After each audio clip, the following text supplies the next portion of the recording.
QAnon. QAnon. QAnon. QAnon. QAnon. QAnon. QAnon. QAnon. QAnon. Let me introduce you to QAnon. They wore shirts and signs emblazoned with only the letter Q. Emblazoned with the letter Q. The fringe conspiracy theory group. Broad and often bizarre, it's difficult to believe. There are people who actually believe this stuff. It takes one conspiracy and puts them all together. This is crazy. This is insanity. This is all insane and incoherent. So what is Q? What is QAnon? What's it all about?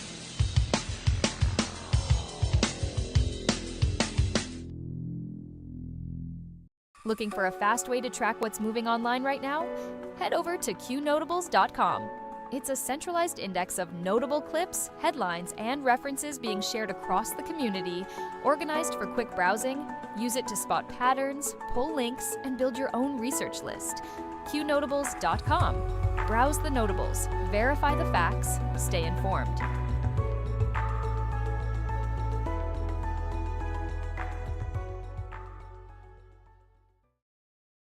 All reports can be found on Q Research or Qnotables.com. Notables do not equal endorsements. We are researchers who deal in open source information, reasoned argument, and dank memes. We do battle in the sphere of ideas and ideas only. We neither need nor condone the use of force in our work here. From the Q Research Board's January 31st, 2026, panic continues in Fulton County, Georgia, following the FBI's court-authorized seizure of 2020 election materials from the county elections hub.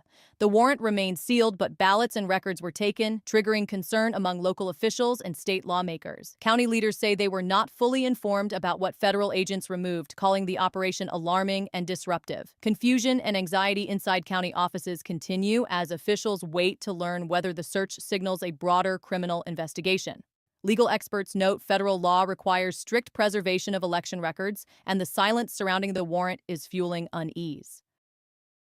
President Trump says he is nominating government economist Brett Matsumoto to lead the Bureau of Labor Statistics after firing the prior commissioner and accusing the agency of publishing inaccurate data.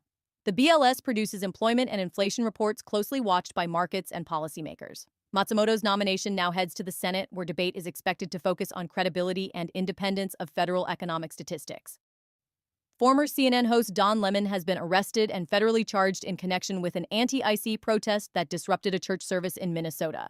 Prosecutors allege Lemon crossed from reporting into participation, while Lemon and his attorney say he was acting as a journalist protected by the First Amendment. He was released without bail. The indictment includes conspiracy and civil rights interference allegations, setting up a closely watched legal test over protest coverage and press boundaries.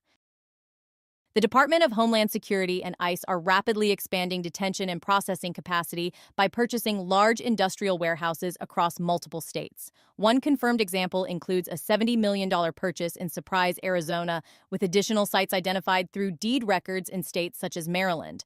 Officials say the expansion supports increased enforcement, while local communities are raising concerns about oversight, traffic, staffing, and public safety. In Virginia, a proposed sale of a building for an ICE-related facility was withdrawn after public backlash.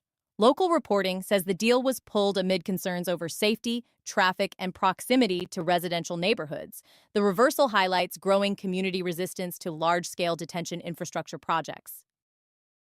Texas Governor Greg Abbott has issued a disaster declaration to prevent the spread of the New World screwworm, a parasitic fly capable of devastating livestock and wildlife. Officials say the threat is moving north through Mexico, and the declaration accelerates coordination and readiness efforts.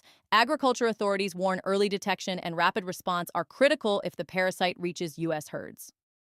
A King County jury has ordered the city of Seattle to pay more than $30 million over emergency response failures tied to the 2020 CHOP zone and the death of 16-year-old Antonio Mays Jr. Jurors found the city negligent, citing delayed access for first responders. City attorneys are reviewing next steps as the verdict intensifies scrutiny of how Seattle managed the protest zone. Monica Cannon Grant, a Boston-area nonprofit founder and former Bostonian of the Year, has been sentenced after pleading guilty to federal fraud charges. Prosecutors said charitable donations and public funds were diverted for personal use. The court imposed probation, home confinement, and restitution, closing the criminal phase of the case. Florida officials say all driver license written knowledge exams will be administered in English only starting February 6th. The Department of Highway Safety and Motor Vehicles calls it a statewide standardization policy. The change has drawn strong reactions and is expected to face legal and political challenges, but remains scheduled to take effect. A federal judge in Washington, D.C. has blocked additional portions of President Trump's elections executive order that sought to add citizenship checks through federal voter registration processes. The ruling says election administration authority rests with states and Congress. The administration says it plans to continue the legal fight. Reports say Disney CEO Bob Iger plans to step down before his contract expires at the end of 2026. According to reporting, the board is continuing its succession process, with Iger expected to assist during the transition. The move places renewed focus on leadership continuity at one of the world's largest media companies.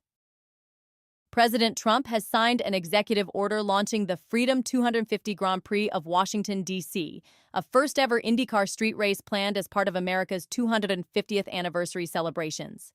The race is tentatively scheduled for August 2026 near the National Mall. Federal agencies are now working on route proposals, with logistics and security under review. Louisiana authorities continue searching for escapees after inmates broke out of the Riverbend Detention Center in East Carroll Parish. Several inmates have been recaptured, while others remain at large. State police say the investigation is focused on how security was breached, and residents are urged to remain alert. A doxing-focused website claims it received personal information tied to thousands of DHS and ICE employees, allegedly from a whistleblower. DHS has not validated the claims, but officials say threats involving doxing are treated as high-priority security risks. Cybersecurity analysts warn that once data is posted online, it can be rapidly redistributed.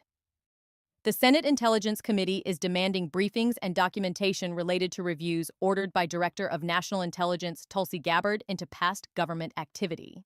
Lawmakers say the scope of the reviews could have major implications for oversight and accountability. In Los Angeles, police report property damage and arrests following immigration-related protests that escalated overnight. Authorities declared unlawful assemblies in multiple areas as crowds grew. Investigations are ongoing, and additional charges may follow. Analysts and prediction markets say political pressure is intensifying ahead of the midterm elections, with tighter margins emerging in key swing districts. Campaign strategists are adjusting messaging around immigration, public safety, and the economy as new polling approaches. Seattle police say 2 teenagers were shot and killed in the Columbia City neighborhood. No arrests have been announced, and investigators are asking for public assistance as concerns over violent crime continue. The White House says border czar Tom Homan continues overseeing expanded immigration enforcement, rejecting claims that deportation efforts are being scaled back. Officials say operations remain focused on criminal offenders and public safety threats.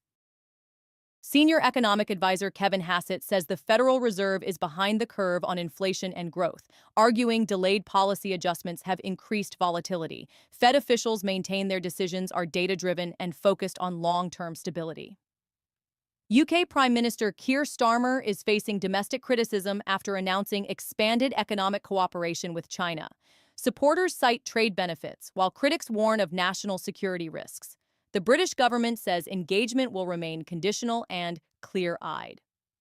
Cybersecurity officials warn that activist-linked demonstrations are increasingly coordinated through encrypted messaging platforms using surprise tactics. Law enforcement says it is monitoring activity while balancing civil liberties and public safety. At shop.isitwaya.com, everything you buy supports Acun.top, the place where people talk freely no matter what. Check out our Acun Honey Pot, a jar of yummy honey that's as strong as your voice. Put it on toaster and tea. It's not just honey, it's freedom in every bite. Then there's Acun Butter, a smooth handmade skin cream that makes you feel good while you fight for what's right. Awesome wooden pieces for display only. Hang them up or set them out. They're for showing off Acun's tough spirit. Want to help even more? Get a proto membership. So go to shop.isitwaya.com now and grab some goodies. Help Acun.top keep free speech alive, and let's keep the ideas flowing loud and free. That's all for now. Stay alert, stay informed, and never hand your thinking over to anyone on a screen, including me. God bless you, God bless our troops, and God bless the United States of America. See you soon.